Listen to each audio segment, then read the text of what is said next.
Hi అండి అందరికి. ఈ రోజు నేను ఈజీ అండ్ టేస్టీ 10 మినిట్స్ లో అయిపోయి నువ్వులు పల్లి పులుసు చేయబోతున్నాను. ఈ పులుసు కిచడి అండ్ కీమాతో పాటు తింటే టేస్ట్ లో తగ్గేదే లేదు అన్నట్టు ఉంటుంది.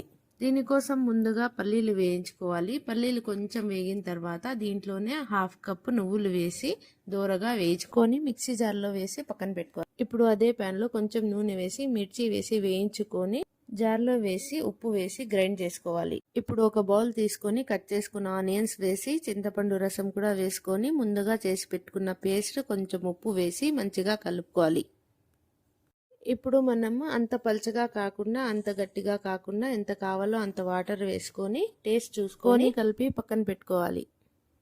ఇప్పుడు తాలింపు రెడీ చేసుకుందాం. తాలింపు కోసం స్టవ్ వెలిగించి ఒక ప్యాన్ పెట్టుకొని ఆయిల్ వేసుకొని ఆయిల్ వేడిన తర్వాత కొన్ని ఆవాలు ఎక్కువ జీలకర్ర వేసుకొని చిటపటలాడిన తర్వాత కరివేపాకు వేసి స్టవ్ ఆఫ్ చేసుకొని పసుపు వేసి కలుపుకొని ముందుగా రెడీ చేసుకున్న పులుసు వేసుకొని కలుపుకుంటే అయిపోతుంది. కట్టా కీమా ఆర్ వేడి వేడి అన్నంతో పాటు తింటే సూపర్ ఉంటుంది. మా మామయ్య అయితే సూపర్ గా ఉందనేసి రివ్యూ ఇచ్చారు. థ్యాంక్ యూ ఫర్ వాచింగ్ అండి. Keep watching. మీకు నా వీడియో నచ్చినట్టయితే please like share and subscribe.